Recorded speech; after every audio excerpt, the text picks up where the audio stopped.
अस्सलाम वालेकुम आप सबको।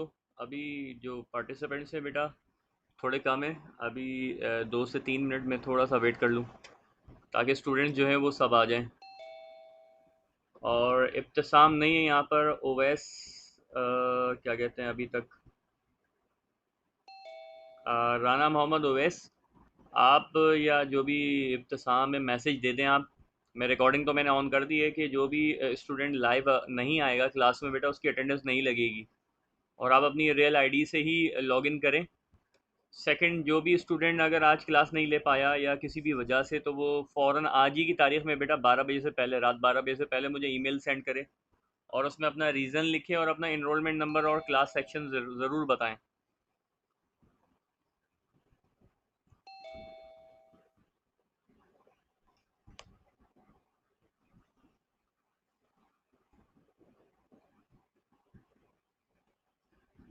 ठीक है स्टूडेंट, 12 हो गए मेरे पास। बस थोड़ा सा और वेट कर लें 1 मिनट्स, ताकि थोड़ी 50% से ज़्यादा स्ट्रेंथ हो जाए। बाकी स्टूडेंट्स को आप मैसेज कर दें कि वो जैसे फ्री होते जाएं वो ज्वाइन करते जाएं। इसलिए कि मेरे पास यहाँ नाम रिकॉर्डिंग में आएंगे तो मैं उसकी अटेंडेंस मार्क करूँगा, नेम कॉल करूँगा जो मेरे पास नेम शो हो रहे हैं लास्ट में।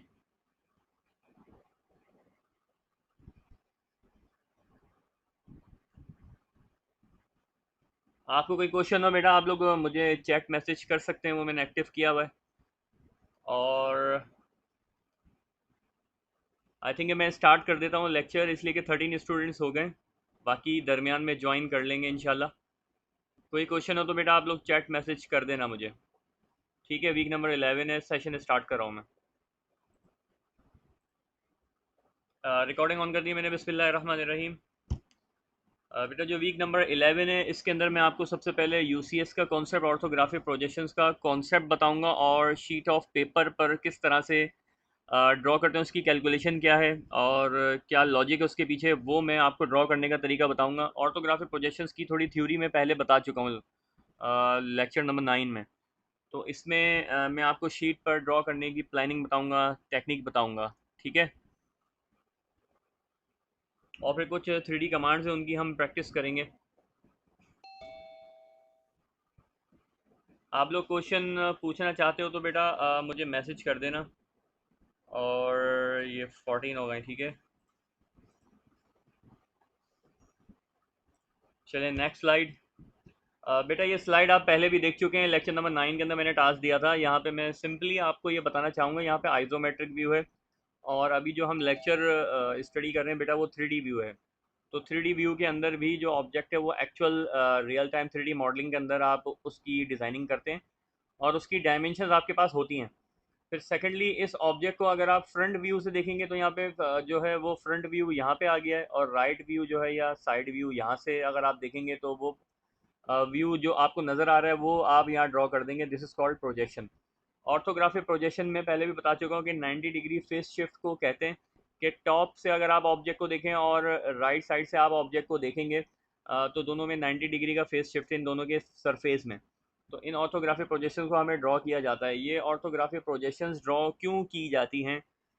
इसलिए कि जो वर्कशॉप होती है, वर्कशॉप डिपार्टमेंट होता है मैन्युफैक्चरिंग इंडस्ट्री के अंदर, उनको आपने जो ड्राइंग्राम्स देनी होती है उसमें 3D भी होती है और डिटेल डायग्राम 2D प्रोजेक्शंस के अंदर होती है, जिसको ऑर्थोग्राफिक प्रोजेक्शंस बोलते हैं। और डिफरेंट प्रोजेक्शंस को यूज़ करके आप लोग यूज़ करते हैं और उनको डिटेल बताते हैं ताकि वो उस पर काम शुरू कर सकते हैं। इसलिए कि वहाँ पे बेटा सीएनसी मशीन के ऑपरेटर भी होते हैं और इसी तरह से मिलिंग मशीन है, लेथ मशीन है, और इसी तरह से एक होती है bench drill machine, surface grinding machine, shaper machine, hobbing. तो ये बहुत सारी मशीन्स हैं जो बेटा मैं आपको नाम इसलिए बता रहा हूँ क्योंकि मैन्युफैक्चरिंग इंडस्ट्री से ताल्लुक़ है मेरा। और वहाँ पे हमें ये डिटेल डायग्राम्स देना होती हैं। ऑटो कैड के अंदर बेटा इसकी एक दो कमांड्स मौजूद हैं कि अगर आपने 3D ऑब्जेक्ट बना लिया है तो उसकी जो ऑर्थोग्राफिक प्रोजेक्शंस हैं 3 या 4 आप ड्रॉ कर सकते हैं by using solve view command and solve draw command. ठीक है, हमें आगे टाइम मिलेगा तो मैं आपको बता दूंगा। बाकी ये जो मैं आपको अभी आज बता रहा हूँ वो ड्राइंग शीट पर आप कैसे स्केचिंग करेंगे, और यही काम आप ऑटो कैड पे भी करके देख सकते हैं, वेरीफाई कर सकते हैं। ठीक है, यहाँ पे हमारे पास जो एग्जाम्पल है बेटा, मैंने एक आपका लैब 9 का जो टास्क है उसमें सिर्फ आइसोमेट्रिक व्यू दिया हुआ था इसका। तो यहाँ पे मैं सिर्फ आपको प्रोजेक्शन ड्रॉ करने की टेक्निक बता रहा हूँ कि आपने उसका फ्रंट व्यू यहाँ पर ड्रॉ कर लिया है, ठीक है। और जो भी ऑब्जेक्ट आप ड्रॉ करोगे बेटा, उसकी डायमेंशन आपके पास होंगी ऑलरेडी। या तो ऑब्जेक्ट होगा, उसको आप मेजरमेंट कर लोगे वर्नियर कैलिपर के थ्रू या माइक्रोमीटर स्क्रू गेज के थ्रू, डिफरेंट गैजेट्स आते हैं उनके थ्रू। और या तो आपके पास गिवन होगी डायमेंशन। तो आपने एक फ्रंट व्यू यहाँ पे ड्रॉ करना है। ऑर्थोग्राफिक प्रोजेक्शन स्टार्ट करने का तरीका ये कि आप कोई एक व्यू शुरू कर देते हैं। मोस्टली हम फ्रंट व्यू से बात करते हैं। अब फ्रंट व्यू के अंदर आपके पास ऑब्जेक्ट में जितनी भी कॉर्नर पॉइंट्स हैं, जैसे ये एंड टू एंड पॉइंट है, यहाँ से एक वर्टिकल लाइन, यहाँ से एक वर्टिकल लाइन, इसी तरह से सर्कल्स के जो कॉर्डन पॉइंट्स हैं उनसे तमाम आपने वर्टिकल लाइंस ड्रॉ करनी है। इन वर्टिकल लाइंस की लेंथ क्या होनी चाहिए बेटा? अगर इस ऑब्जेक्ट को आप टॉप साइड से देखो तो पीछे की तरफ जो लेंथ होगी वो लेंथ आपने ऐड करनी है, और उसमें एक्स्ट्रा लेंथ के साथ आप ऐड कर दें 15 to 20 मिलीमीटर, ताकि जो आप टॉप व्यू ड्रॉ करेंगे उस उसका और इस फ्रंट व्यू में जो आपने प्रोजेक्शन ड्रॉ किया इसका आपस में जो स्पेसिंग है उसमें 15 to 20 मिलीमीटर का स्पेसिंग नज़र आनी चाहिए, गैप नज़र आना चाहिए। और 15 to 20 मिलीमीटर से ज़्यादा भी हो सकती है, ठीक है। तो लेंथ आपने इतनी रखनी है जो कि आपको पहले से पता होगी कि टॉप साइड से इस ऑब्जेक्ट को जब आप देखेंगे तो पीछे से लेंथ कितनी होगी, वो लेंथ और उसमें आप 20 to 25 मिलीमीटर आप ऐड कर लें। इसके बाद आपको ये देखना होगा कि ऑब्जेक्ट के अंदर बेटा जो आपने लाइंस ड्रॉ करी हैं वो हिडन ऑब्जेक्ट इसमें से कौन सा है। जैसे आपको साफ नज़र आ रहा है कि ये जो सर्किल है टॉप साइड से जब आप देखेंगे तो आपको सर्किल नज़र नहीं आएगा, तो दिस इज़ हिडन ऑब्जेक्ट। तो आपको क्या करना होगा, you have to convert the continuous line of hidden object into hidden type line, ठीक है। तो अब नेक्स्ट स्लाइड के अंदर हम क्या करेंगे कि जो हमने वर्टिकल लाइंस ड्रॉ करी हैं इनके हॉरिजॉन्टल लाइंस हम ड्रॉ करेंगे। और ये जो वर्टिकल लाइंस हैं इनको हम कहते हैं, थ्योरी का पार्ट है आपका प्रोजेक्टेड लाइंस। जो प्रोजेक्टेड लाइंस हैं वो वर्टिकल लाइंस होती हैं, ठीक है। अब नेक्स्ट स्लाइड में बेटा हमने हॉरिजॉन्टल लाइंस हैं वो टॉप साइड से खींचना शुरू कर दिए, ड्रॉ कर दिए। और दूसरी जो हॉरिजॉन्टल लाइन है वो उतना डिस्टेंस रखना है जितनी उसकी लेंथ होगी, यानी इस ऑब्जेक्ट को जब आप टॉप साइड से देखेंगे तो इसकी जो टोटल लेंथ है वो आपको पता होनी चाहिए, उसके हिसाब से आप स्पेसिंग करेंगे, ठीक है। तो ये आपने एक रफ स्केच ड्रॉ कर लिया है टॉप व्यू का। टॉप व्यू में जो आपने प्रोजेक्शन ड्रॉ किया है, क्योंकि आपको याद होगा ऑटोकैड के अंदर हमने व्यू का टूल बार भी देखा था और यूसीएस का टूल बार भी देखा। तो जो यूसीएस है वो बेटा ऑर्थोग्राफिक प्रोजेक्शंस हैं, यानी कौन सा सरफेस आपने ड्रॉ करना है, कौन सा प्लेन आपने ड्रॉ करना है, दिस इज़ यूसीएस। और कहाँ से आप देख रहे हैं, दिस इज़ योर व्यू। तो अगर आप इस ऑब्जेक्ट को रोटेट करके आप इसके टॉप व्यू पर चले जाएं तो टॉप व्यू पर आपको जो प्रोजेक्शन नज़र आएगा वो इस तरह का नज़र आएगा, ठीक है। तो हॉरिजॉन्टल लाइंस जो है वो रेड कलर की हैं, जो प्रोजेक्टेड लाइंस हैं जिनके थ्रू आपने जो उसकी डिटेल या कॉर्नर पॉइंट्स अचीव किए हैं, वो प्रोजेक्टेड लाइंस के थ्रू किए हैं, वो ग्रीन लाइन है। तो अब आपने नेक्स्ट स्टेप में क्या करना है, बेटा दरमियान में मैं आप लोगों को बोलना चाहूँगा कि कोई सवाल हो तो बेटा अपना मुझे चैट में मैसेज कर दें और अपने पास लिख लें, नोटबुक लेकर बैठें, ताकि मैंने रिकॉर्डिंग तो ऑन करी हुई है, मगर आप लोग क्वेश्चन करेंगे उतना ज़्यादा अच्छा ये लेक्चर होगा क्योंकि आपको समझ में आएगा जितने सवालात करेंगे मुझसे। तो अब आपने बेटा करना ये कि जितनी एक्स्ट्रा लाइंस है वो सब आपने डिलीट कर देनी है जो इन बाउंड्रीज से बाहर है, यानी ये वाला एरिया आपने क्लीन कर देना है, ठीक है। तो आपके पास जो टॉप प्रोजेक्शन है वो आ जाएगा। नेक्स्ट स्लाइड में देखें आप। तो आपने इस फ्रंट प्रोजेक्शन से टॉप प्रोजेक्शन ड्रॉ कर लिया और दोनों का आपस में जो फेस शिफ्ट एंगल है वो 90 डिग्री है। अब आपने सिंपली करना ये कि जो हिडन सर्किल है उसकी लाइन टाइप को चेंज करना है, हिडन में कन्वर्ट करना है, ठीक है। लाइन टाइप्स कौन सी होती हैं, लेक्चर नंबर 9 के अंदर मैंने डिटेल बताई है आपको, उसमें एक एक चीज़ डिटेल में गिवन है स्लाइड्स के अंदर। तो एलएमएस से आप स्लाइड डाउनलोड कर लें और लेक्चर भी देख लें मेरा।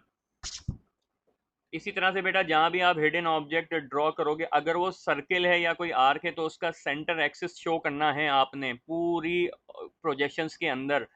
तो इस सर्किल के सेंटर पॉइंट से आपने एक सेंटर लाइन ड्रॉ करनी है स्ट्रेट ऊपर, और हॉरिजॉन्टल में भी करनी है, ताकि आप अगर राइट प्रोजेक्शन भी ड्रॉ करें तो उसमें पता हो आपको कि सेंटर एक्सिस लाइन कहाँ पर है आपकी।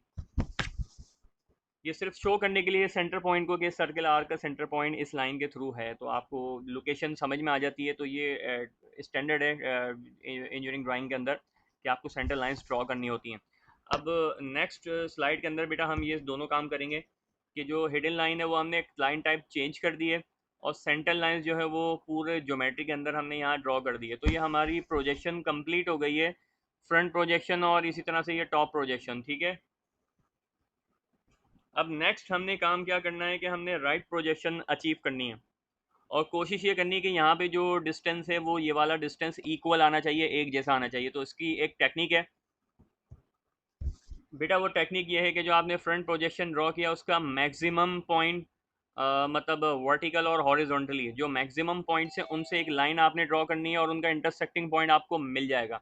उस इंटरसेक्टिंग पॉइंट से आपने एक लाइन ड्रॉ करनी है 45 डिग्री पर। तो 45 डिग्री पर आप एक लाइन ड्रॉ करोगे आगे तक, इतनी आपने आगे तक उसकी लेंथ रखनी है कि जो टॉप प्रोजेक्शन आपने ड्रॉ किया उसके मैक्सिमम और मिनिमम पॉइंट को अगर आप एक्सटेंड करें उस लाइंस को, तो इंटरसेक्टिंग पॉइंट्स आपको मिल जाएं। ठीक है। और जो इंटरसेक्टिंग पॉइंट के लिए आप टॉप प्रोजेक्शन से लाइन ड्रॉ करोगे, उसको हम कहते हैं प्रोजेक्ट ओवर। ठीक है, 45 डिग्री तो वो डायगनल एक लाइन है और प्रोजेक्ट ओवर है। और ये टॉप राइट कॉर्नर है प्रोजेक्ट डाउन। ये बात की है, यानी आपने पहले टॉप प्रोजेक्शन से दो हॉरिजॉन्टल लाइंस को ड्रॉ कर लिया है, तो आपके पास दो इंटरसेक्टिंग पॉइंट मिल जाएंगे। तो प्रोजेक्ट ओवर लाइंस के थ्रू आपको इंटरसेक्टिंग पॉइंट मिल गए, और जहाँ से इंटरसेक्टिंग पॉइंट आपको मिलेंगे 45 डिग्री पर, आपने वहाँ से प्रोजेक्ट डाउन दो लाइंस ड्रॉ करनी है और उनकी लेंथ वहाँ तक रखनी है जो फ्रंट प्रोजेक्शन में आपने जो भी ज्योमेट्री ड्रॉ करी है उसका मिनिमम पॉइंट जो है, वो अगर आप एक्सटेंड करें तो दोनों आपको जो प्रोजेक्ट जो आपने डाउन करी है लाइंस उन दोनों से दो इंटरसेक्टिंग पॉइंट आपको मिल जाएं। यानी दो इंटरसेक्टिंग पॉइंट आपको ऊपर मिल गए थे और उन्हीं से दो लाइंस आपने नीचे ड्रॉ करनी है, और एक लाइन यहाँ से ड्रॉ करके उस पर जो मिनिमम जो क्या कहते हैं जो हॉरिजॉन्टल पॉइंट है फ्रंट प्रोजेक्शन का, उस पर भी आपको दो प्रोजेक्शन पॉइंट मिलने चाहिए, ताकि आपको जो राइट प्रोजेक्शन आपने ड्रॉ करना है वो स्टैंडर्ड का ड्रॉ हो जाए। इसका सबसे बड़ा फ़ायदा जो 45 डिग्री एंगल का वो ये है कि बेटा कि एक्स एक्सिस में और वाई एक्सिस में इक्वल डिस्टेंस डिस्ट्रीब्यूट होता है, क्योंकि 90 जो एंगल होता है वो 45 में इक्वली डिस्ट्रीब्यूट हो जाता है। तो ये एक ऐसी लाइन है कि इसका जो एक्स कंपोनेंट और वाई कंपोनेंट दोनों सेम होंगे।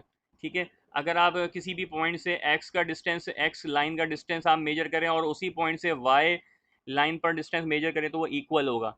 तो इसका बेनिफिट इक्वली डिस्ट्रीब्यूशन है।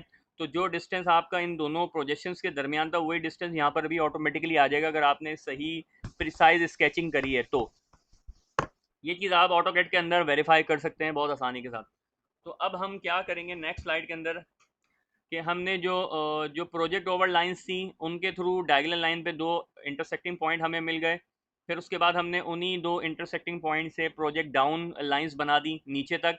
और जो हमारे पास फ्रंट ऑब्जेक्ट जो फ्रंट प्रोजेक्शन आपने ड्रॉ किया था उसके जितने भी मैक्सिमम और मिनिमम कॉर्नर पॉइंट्स हैं, सेंटर पॉइंट है, कोऑर्डिनेट पॉइंट है, उनसे हॉरिजॉन्टल लाइंस आपने ड्रॉ करनी है जो कि प्रोजेक्ट अक्रॉस कहलाएगा।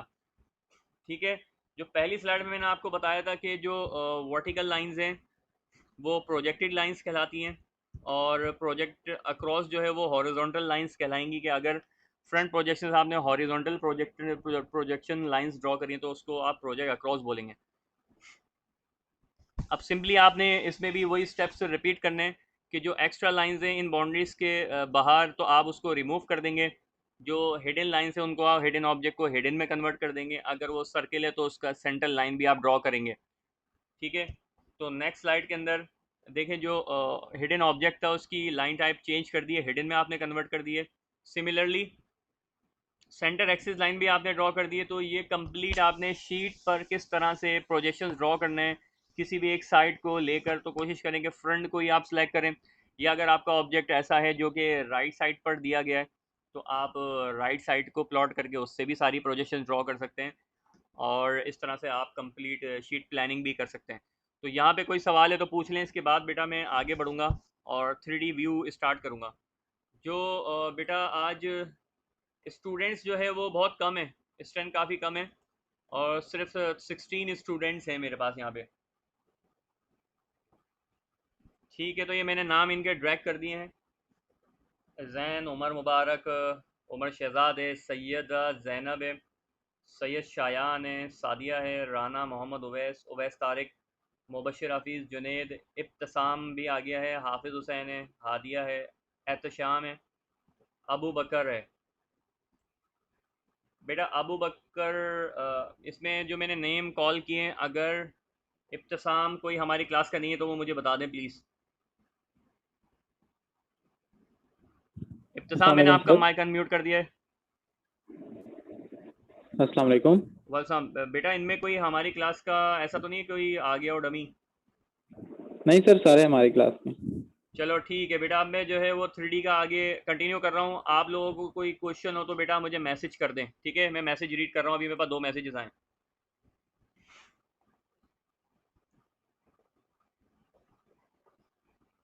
अच्छा बेटा, जुनेद ने सवाल किया है कि 45 डिग्री पर रखकर ही डिस्टेंस मेजर करेंगे। बिल्कुल बेटा, मैंने उसका रीज़न आपको बताया। 45 डिग्री का फ़ायदा ये है कि जो ऊपर ये जो आपको डिस्टेंस नज़र आ रहा है ना, वो नीचे भी यहाँ राइट साइड पर जो दो एक ऑब्जेक्ट के दरमियान, फ्रंट के दरमियान और राइट के दरमियान जो डिस्टेंस होगा वो इक्वल आएगा। अगर आप 45 नहीं रखोगे तो इक्वल नहीं आएगा, ठीक है?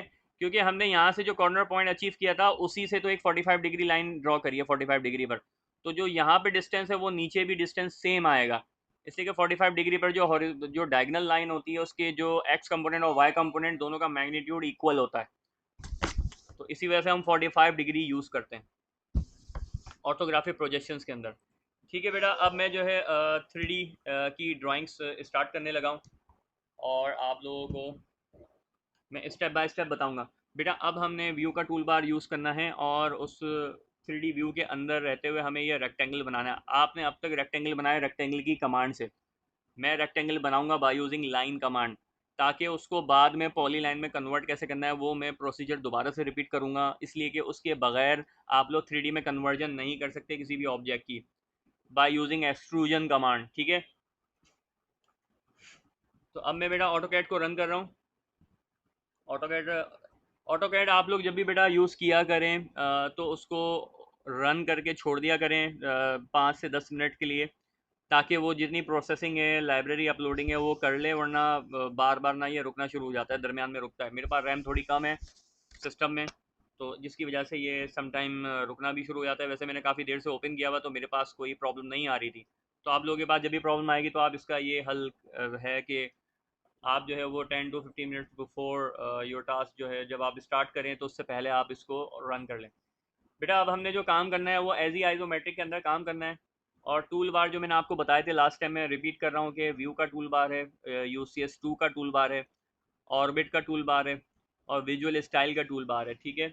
अब मैंने क्या करना है, एज ए आइजोमेट्रिक के अंदर रहते हुए लाइन की कमांड सेलेक्ट करनी है और 0,0 में टाइप करूँगा स्टार्टिंग पॉइंट।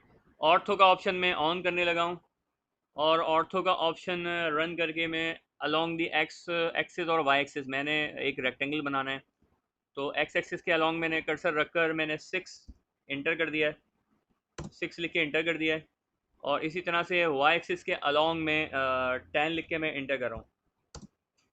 अब स्टूडेंट, यहाँ पे 3D व्यू में जो सबसे ज़्यादा बेटा प्रॉब्लम होती है उनको ऑर्थो के ऑप्शन के अंदर, वो क्या करते हैं कि जो रिमेनिंग लाइन है वो यहाँ ड्रॉ करने की बजाय 180 पर ड्रॉ करने की बजाय यहाँ पर Z+ पर रख कर लाइन ड्रॉ कर देते हैं जल्दी जल्दी। जैसे मैं यहाँ 6 कर देता हूँ और इसको मैं यहाँ क्लोज कर देता हूँ।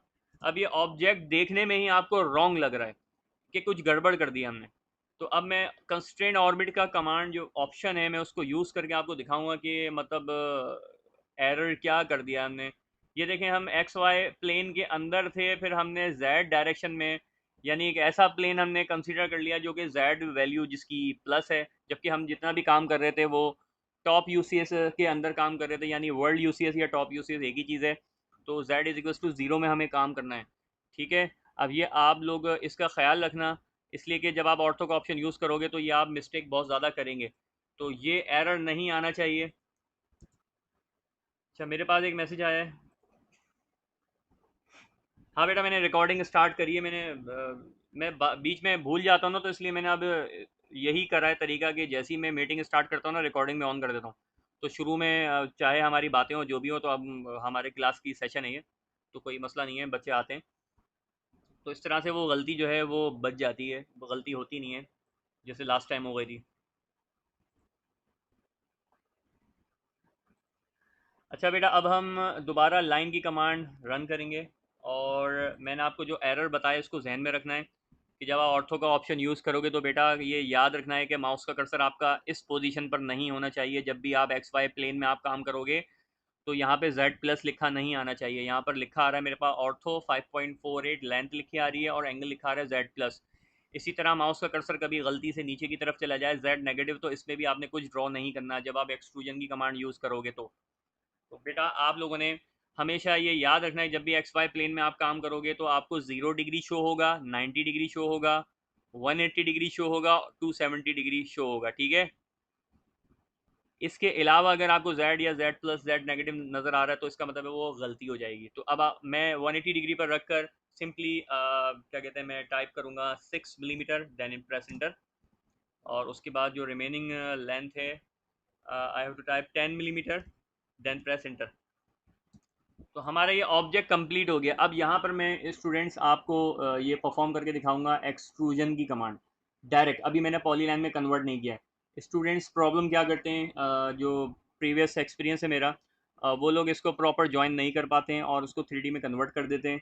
तो वो 3D में एक्चुअल रियलिस्टिक मॉडल नहीं बनता, सिर्फ सरफेस मॉडल बन जाता है, अंदर से वो हॉलो होता है। तो जिसकी वजह से आपके नंबर्स जो हैं वो कट जाते हैं। तो अभी मैं आपको एक्सट्रूजन की कमांड रन करके दिखा रहा हूँ। EXT शॉर्ट फॉर्म है, आप कंप्लीट लिख सकते हैं एक्सट्रूड। एक्सट्रूड का मतलब होता है कि आपने स्क्रैच मतलब स्ट्रेच करना, ड्रॉ करना इस तरह से कि वो एक बॉक्स बन जाए, खाना बन जाए, या सॉलिड सरफेस बन जाए, ठीक है। तो मैं EXT लिख के इंटर करूँगा और मैं तमाम लाइंस को सिलेक्ट करूँगा और इंटर करूँगा। अब ये मुझसे हाइट पूछ रहा है तो मैं सिंपली हाइट इसको बता दूंगा 20। अब जो भी हमने ऑब्जेक्ट बनाया है ये सॉलिड मॉडल नहीं है, ये 2D वाई फ्रेम के अंदर आपको नजर आ रहा है सॉलिड। अब मैं इसको विजुअल स्टाइल का जो ऑप्शन है कॉन्सेप्चुअल, उस पर क्लिक करूंगा। रियलिस्टिक जो है वो ब्लैक कलर है, वो ज़रा सही नज़र नहीं आता, इसलिए मैं ऑप्शन यूज़ नहीं करता। वो उस वक्त आपको अच्छा लगेगा जब आप रेंडरिंग अप्लाई करेंगे, मटेरियल अप्लाई करेंगे। तो अभी हम सिर्फ कॉन्सेप्चुअल पर काम करेंगे। तो अब आप ये देखें, आपका जो ऑब्जेक्ट है कंस्ट्रेंट ऑर्बिट के अंदर, मैं आपको दिखा दूँ, ये अंदर से हॉलो है। तो इसका जो सरफेस मॉडल बन गया है ये सॉलिड मॉडल नहीं है। तो जब भी मैं आपको इस तरह के सॉलिड मॉडल अगर बताऊंगा, बोलूंगा कि आपने ड्रॉ करने हैं, तो आपको कंप्लीट इसको you have to convert it into polyline by using P edit command. फिर उसके बाद ही आप लोग ये काम करेंगे। तो अब मैं आपको प्रॉपर पॉलीलाइन में कन्वर्जन सिखा रहा हूँ, फिर उसके बाद एक्सट्रूड करेंगे तो दोनों में आपको फ़र्क नज़र आ जाएगा। ठीक है, मैं यहाँ पे अनडू कर रहा हूँ। ये मैंने कंप्लीट अनडू कर दिया है और अब मैं सिंपली पी एडिट की कमांड रन करूँगा। PE शॉर्ट फॉर्म में आप सबको पता है। और एक लाइन को आप सेलेक्ट कर लें, then you have to press Y, enter. और नीचे देखें आपके पास यहाँ पे क्लोज लिखा आ रहा है। क्लोज का मतलब है कि ये पॉलीलाइन में कन्वर्जन नहीं हो सकी है। जब आप कंप्लीट इसको ज्वाइन कर लेंगे by using join command, AutoCAD के अंदर अलग से भी एक ज्वाइन कमांड है, but it is difficult to use join command. Join command के थ्रू आप लोग वेरिफिकेशन नहीं कर पाते, तो पी एडिट के अंदर वेरिफिकेशन का ऑप्शन भी है, ठीक है। तो पी एडिट के अंदर आपको बता दिया जाता है कि जैसे ही यहाँ पे क्लोज की जगह पे ओपन लिखा आएगा, तो इसका मतलब है आपका ऑब्जेक्ट जो है it is ready to convert into 3D। अगर क्लोज लिखा आ रहा है तो इसका मतलब है एक्सट्रूजन कमांड के थ्रू आप 3D में कन्वर्ट नहीं कर सकते, दूसरी जो सॉलिड एडिटिंग कमांड्स हैं उनके थ्रू आप कर सकते हैं। तो अब मैं यहाँ पे जे लिख के एंटर करूँगा और सेलेक्ट ऑल करूँगा और इंटर कर दूंगा। देखिए मेरे पास नीचे ओपन लिखा आ गया है।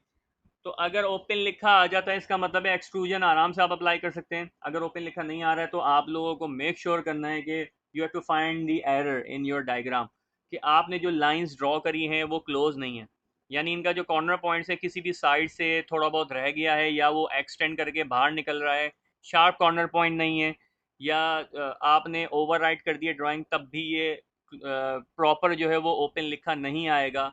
तो आपने इसको बार बार टेस्ट करना होगा, वरना ये कन्वर्ट नहीं होगा कभी भी सॉलिड में। तो अब मैं इंटर करके अगेन EXT टाइप करूँगा, एक्सट्रूड की कमांड रन करूँगा और इसको क्लिक करके मैं इंटर करूँगा।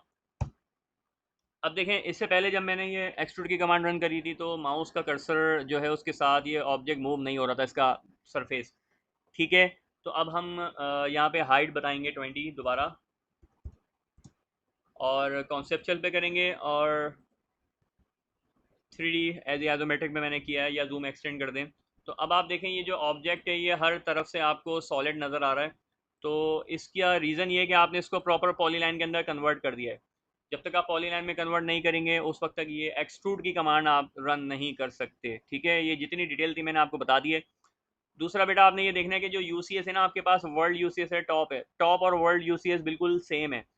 व्यू आपका एज ही आइसोमेट्रिक है 3D के अंदर, और जो प्रोजेक्शंस हैं जहां आपने प्लेन ड्रॉ करना है, किस प्लेन में काम करना है, वो आप यहां से सिलेक्ट करेंगे। अभी हम सारा काम टॉप के अंदर कर रहे हैं। ठीक है, जब हमें ज़रूरत पड़ेगी तो हम फ्रंट में भी शिफ्ट कर देंगे। ठीक, तो अब हम ये पहला हमने टास्क कंप्लीट कर लिया, मैं इसको इरेज कर रहा हूँ। यहाँ पर कोई सवाल है तो आप लोग पूछ सकते हैं बेटा। अच्छा, कुछ बच्चे यहाँ पर 3 बच्चे जो है एक्स्ट्रा आ गए हैं, और जैन ताहिर है, उमर मुबारक है, उमर शहजाद है, सैयद ज़ैनब है, सैयद शायान, शाहजेब अलियास, ये मेरा हाल है नए आए, बाकी तो पुराने हैं, मौजूद हैं। बेटा कोई सवाल है यहाँ तक? तो मैंने थोड़ा सा पॉज इसलिए किया कि पहली कमांड के अंदर कोई सवाल है तो पूछ लें। जैन ताहिर ने हाथ ऊपर किया है, बेटा बोलो जैन। सर सर मैंने ये बताना था कि बिलाल कह रहा मेरे से कनेक्ट नहीं हो पा जैन थोड़ा ज़ोर से बोलो, आवाज़ नहीं आ रही। रहा। सर वो बिलाल कह रहा था मेरा कनेक्ट नहीं हो रहा, मेरे से आया जैन नहीं। तुम्हारे माइक में कोई प्रॉब्लम है, मुझे आवाज़ नहीं आ रही सही से। सर मैं मैसेज कर देता हूँ आपको। तो मुझे मैसेज कर दो। और किसी को पूछना है बेटा पूछ लो, इसलिए कि मैंने रिकॉर्डिंग ऑन करी हुई है, आप रिकॉर्डिंग देख लेना, उसमें डिटेल जो लेट ज्वाइन किया है जिन्होंने, वो रिकॉर्डिंग देख लें। मैं स्लाइड को ही ओपन करके उसी को परफॉर्म करके दिखा रहा हूँ, उसी को एक्सप्लेन भी कर रहा हूँ, उसी की थ्योरी भी बता रहा हूँ मैं आपको। ठीक है बेटा, अभी कोई मैसेज नहीं आया आप लोगों की तरफ से, तो मैं फिर आगे जा रहा हूँ। बेटा एक्सट्रूजन के हमारे पास 3 ऑप्शन है। एक तो बाय यूजिंग हाइट कमांड आपने जो है वो यूज़ किया है अभी मेरे साथ। सेकंड जो है मैं इसको यूज़ करूँगा बाय यूजिंग ट्रैक या path, extrusion along the path. ठीक है, अब हमने एक ट्रैक बनाना है इस तरह का, ये 2 लाइन से ड्रॉ करनी है मुझे।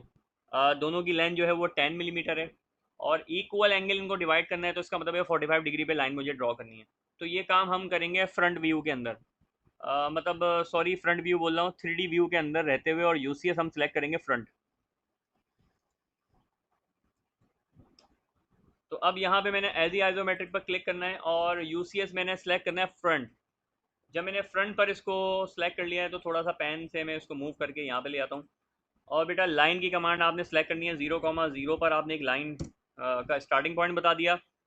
सेकंड आपने 0 डिग्री पर कर्सर रखकर अब यहाँ पे एंगल बताना है, @ और लेंथ है 10, एंगल आपने बताना है 45। तो एक लाइन ड्रॉ कर दिया मैंने। मेरे पास मैसेज आया है, मैं ज़रा वो देख लूँ। बिलाल कह रहा है कि मेरा कनेक्ट नहीं हो रहा। बेटा जिसको भी जो प्रॉब्लम आ रही है ना, वो मुझे ईमेल कर दो।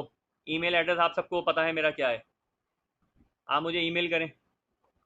सीआर इनको मेरी ईमेल एड्रेस बता दें ताकि मुझे ये ईमेल करें, अपना रीज़न लिख के कि क्या प्रॉब्लम है आज की क्लास में, अभी मुझे हाथ के हाथ ईमेल करें बेटा, ताकि मैं फिर उसको देख लूँ कि अगर शॉर्ट ऑफ अटेंडेंस हो भी रहा होगा तो मैं संभाल लूँगा, वरना मैं फिर शॉर्ट ऑफ अटेंडेंस कर दूंगा, फिर आप लोगों को प्रॉब्लम होगी, पेपर में नहीं बैठ सकोगे।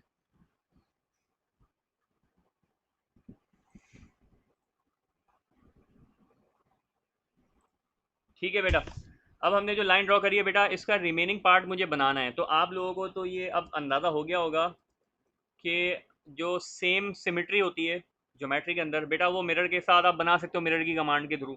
तो मैं मिरर की कमांड के थ्रू इसको बना रहा हूँ।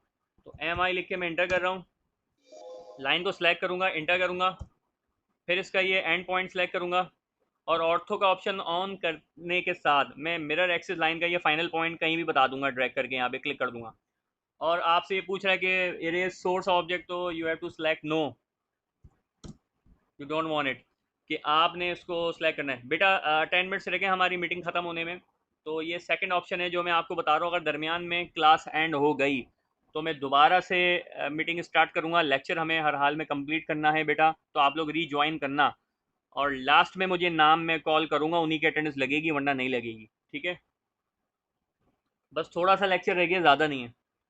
तो बेटा अब हमने जो ट्रैक ड्रॉ कर लिया है कामयाबी के साथ, और एक्स वाई प्लेन के अंदर किया है, इसको चेक करना चाहते हैं तो कंस्ट्रेंट ऑर्बिट की कमांड के थ्रू चेक कर ले। देखें ये बिल्कुल ठीक आपने ड्रॉ किया है, और जो है वो हम आगे अब अपना काम करेंगे एज ई आइजोमेट्रिक के अंदर।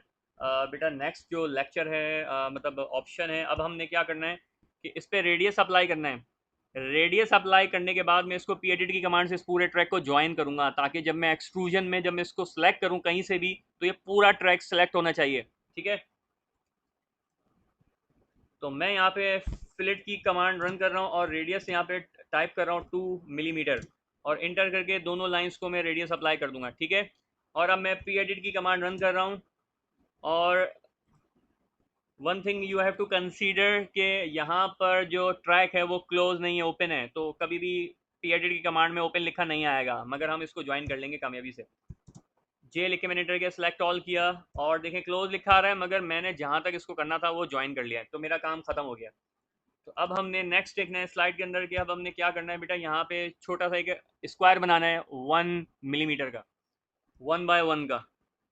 तो अब हम एक स्क्वायर बनाने लगे और रेक्टेंगल की कमांड में यूज़ करूँगा। यहाँ से एंड पॉइंट मैंने सेलेक्ट किया और @1,1 बताना है, इसलिए कि जो करंट पॉइंट है उसको मैं रेफरेंस पॉइंट बनाना चाहता हूँ। अब बेटा यहाँ पे आपने एक चीज़ सीखनी है जो मैं आपको बताना चाहता हूँ। जब भी आप extrusion along the path use करेंगे तो बेटा जो ट्रैक है और उसका प्लेन और जो आपका जो ऑब्जेक्ट है जिसको आपने एक्सट्रूड करना है उसका प्लेन 90 डिग्री फेज शिफ्ट होना चाहिए। जबकि अभी हमारा जो भी ट्रैक हमने बनाया है वो 90 डिग्री फेज शिफ्ट नहीं है, वो एक ही प्लेन पर हमने ड्रॉ कर दिया। देखें सिंपल एक लाइन में आगे खड़े हो गए ये। तो अगर मैं इस ऑब्जेक्ट को इसके ऊपर ड्रॉ भी करूंगा तो शेप तो वो शायद बना दे, मगर उसकी जो साइड कॉर्नर्स हैं इस पूरी रॉड के स्क्वायर शेप आने चाहिए, वो आएगा ही नहीं। तो हो सकता है ये एरर दे दे। तो इसलिए आपके पास ये एरर आता है, बहुत ज़्यादा स्टूडेंट्स को पता नहीं होता। तो अब हम क्या करेंगे, इस या तो हम एक काम करते कि टॉप यूसीएस यहाँ से सिलेक्ट करते और एक स्क्वायर बना देते पीछे की तरफ, तो ऑटोमेटिकली वो 90 डिग्री फेस शिफ्ट आ जाता। अब हमने क्या करा है कि हमने सेम प्लेन में बना दिया, तो अब जो स्क्वायर है उसको रोटेट करेंगे। आपने इससे पहले रोटेट की कमांड स्टडी करी है मेरे साथ, मगर 3D के अंदर बेटा आपको रोटेट 3D की कमांड रन करना होगी, इसलिए कि जो सिंपल 2D की कमांड है रोटेट, वो एक्स वाई प्लेन में काम करती है, ऊपर काम नहीं करती इससे ज़्यादा। हमें तो इसको शिफ्ट करके 90 डिग्री दूसरे प्लेन में शिफ्ट करना है जो कि टॉप के अंदर। तो बेटा उसके लिए हमें रोटेट 3D टाइप करना होगा। तो रोटेट 3D में टाइप कर रहा हूँ और इंटर कर रहा हूँ और स्क्वायर को मैंने सेलेक्ट करना है, इंटर करना है।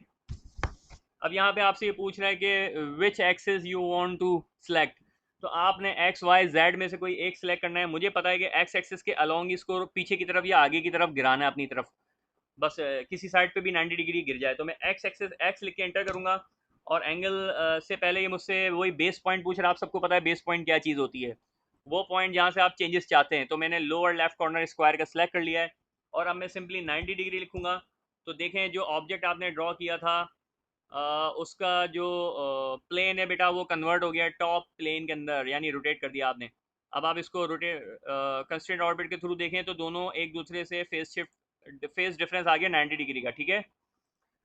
इसलिए कि ये स्क्वायर यूँ समझ लें कि ये स्क्वायर इस पर चलता हुआ जाएगा, आप इसको ड्रैग करोगे इस तरह से कि ये अपने शेडिंग छोड़ता हुआ जाए इस पूरे ट्रैक पर और शेप बना दे बिल्कुल ऐसा जैसा स्क्वायर है। तो this is called extrusion along the path. तो अब मैं कोई टाइम ज़्यादा किए बगैर एक्सट्रूड रन कर रहा हूँ, EXT इंटर, और आपने स्क्वायर को सेलेक्ट करना है।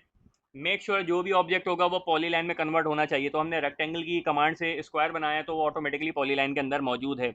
मैं थोड़ा तेज़ स्पीड पकड़ रहा हूँ ताकि आपको दोबारा कॉल ना करना पड़े, 40 मिनट्स के अंदर ही काम हो जाए।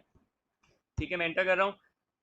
यहाँ पर आपने P लिखकर एंटर करना है, P फॉर पाथ, इंटर किया और आपने उस ट्रैक को सिलेक्ट करना है जिस पर आप ड्रॉ करना चाहते थे। आप कॉन्सेप्चुअल पे आप क्लिक करें तो आपको नज़र आ जाएगा कि आपने अभी तक क्या काम किया है। आपने वो जो ट्रैक बनाया था उस ट्रैक को फॉलो करा दिया है उस स्क्वायर को, तो उसी स्क्वायर की जो डायमेंशन थी, जो विड्थ थी, वो सब इस रॉड पे आ गई है।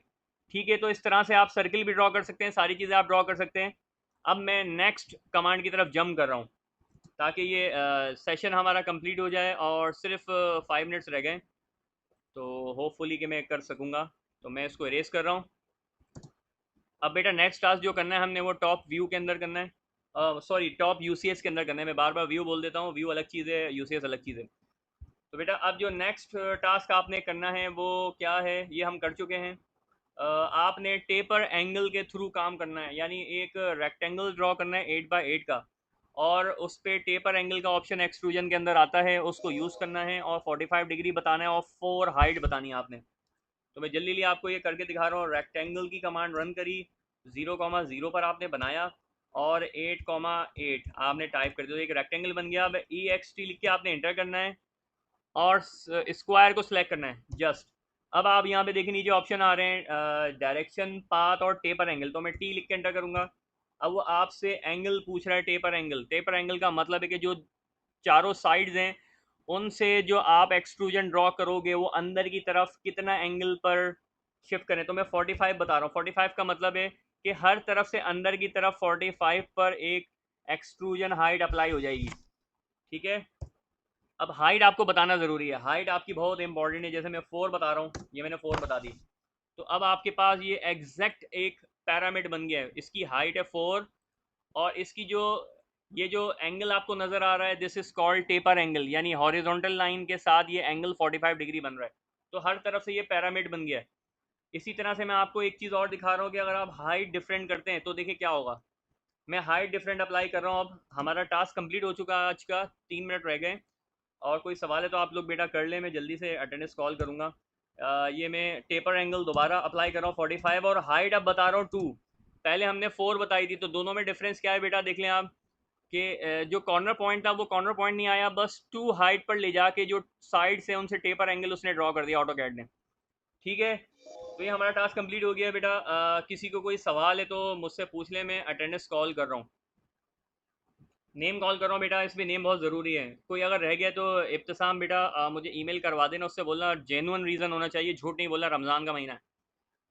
एहतशाम मिर्ज़ा, हादिया फ़रहान, हाफिज़ हुसैन, मुश्तबा, इब्तिसाम, जुनेद, मुबश्शिर हफीज़, राना मोहम्मद उवैस, सादिया, शाहजेब अलियास, सैयद शायान अहमद, सैयदा ज़ैनब, उमर शहजाद, उमर मुबारक और जैन।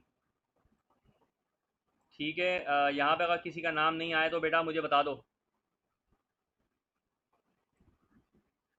जैन ताहिर, ये टोटल बेटा 14 स्टूडेंट्स हैं जो मेरे पास हैं, मुझे छोड़कर। ठीक है बेटा, मैं इन्हीं की अटेंडेंस मार्क करूँगा, कोई रह गया तो बता दो जल्दी, टाइम कम है। सर शाहिद हुसैन पाकिज़ा नूर का इंटरनेट प्रॉब्लम है, वो विलेज में है, उनकी अटेंडेंस लगा दीजिएगा। ठीक है बेटा, मैं शाहिद हुसैन और पाकिज़ा नूर की मैं अटेंडेंस लगा दूंगा, क्योंकि इनका जेन्युइन प्रॉब्लम है। ये एचओडी के पास भी ईमेल आई हुई है, तो मैं इनको देख लूँगा। बस शॉर्ट ऑफ अटेंडेंस नहीं होने दूंगा 76% से नीचे। तो बेटा आप लोगों के साथ कोई भी जेन्युइन प्रॉब्लम है ना, सच्चा बताना, बिल्कुल सच बताना, ताकि जो है बेटा मैं आपकी अटेंडेंस मार्क कर दूंगा, मुझे कोई प्रॉब्लम नहीं है। मैं तो चाहता हूँ, मगर बेटा जो लाइव सेशन अटेंड करेगा वही उसको समझ में आएगा। ठीक है बेटा, और ये क्लास ख़त्म हो गई है, और हम लोग जो है वो काम ख़त्म कर देते हैं। मीटिंग भी मैं एंड कर रहा हूँ बेटा। ठीक है, कोई सवाल है तो आप लोग पूछ लें बेटा, मैं आपको मौका दे रहा हूँ।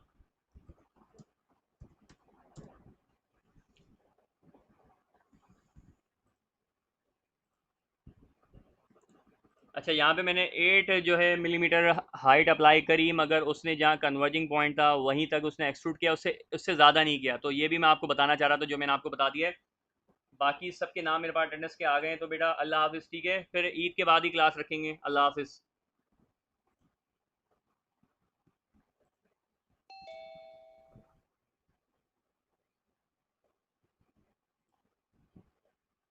जी सर, वो विलेज में है। अल्लाह हाफिज़। अच्छा, उमर मुबारक, ठीक है, मुझे पता है शाहिद हुसैन और पाकिज़ा नूर का, तो हम जो है वो कर लेंगे। ठीक है, अल्लाह हाफिज़ बेटा, सब एडवांस ईद मुबारक आप सबको।